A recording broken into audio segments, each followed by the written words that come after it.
गणित शिकणं का महत्वाचं आहे? अडाणी माणसामध्ये आणि शिकलेल्या माणसामध्ये काय फरक आहे? बघा, पाकिस्तानमध्ये पेट्रोलचे रेट आहे 450 रुपये लिटर, असं सांगितलं जातंय मीडिया थ्रू, आहे ना. 450 रुपयानं पाकिस्तानमध्ये पेट्रोल विकलं जातं. आता हे बघा, गणिताच्या भाषेमध्ये याला काय म्हणतात?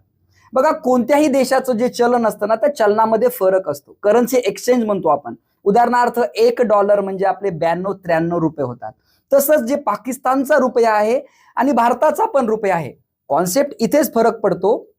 कारण पाकिस्तानमध्ये पण रुपया आहे, नेपाळमध्ये पण रुपया आहे आणि भारताचा पण रुपया आहे.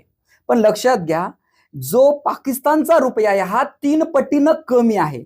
म्हणजे आपला जो रुपया आहे 3 पट जास्त त्याचं मूल्य आहे. बघा, तुम्हाला मी दाखवतो. सध्याचा जर आपण रेट पाहिला, एक पाकिस्तानी रुपया म्हणजे जवळजवळ 34 पैसे होतात. ठीक आहे. तर पहा, पाकिस्तानमध्ये रेट आहे 450 रुपये पेट्रोलचा. ठीक आहे, पाकिस्तानी रुपयाचा.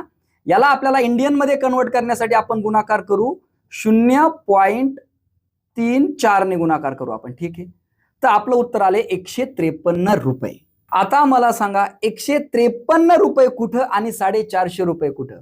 बघा, गणित न शिकल्यामुळे असा आपला घोळ होतो. आणि पाकिस्तानमध्ये 450 रुपये पेट्रोल नाहीये, 150 रुपयेच आहे. कारण त्यांचा रुपया आपल्या भारतापेक्षा 3 पटीनं जवळजवळ कमी आहे. त्यामुळे गणित शिका, हुशार राहा, सतर्क राहा. हा व्हिडिओ सर्वांना पाठवा. अफवावरती विश्वास ठेवू नका. हा कुठल्याही प्रकारे कुणाला विरोध करण्यासाठीचा व्हिडिओ नाही आहे. हा व्हिडिओ फक्त आहे जनशिक्षणाचा. जय हिंद, जय महाराष्ट्र.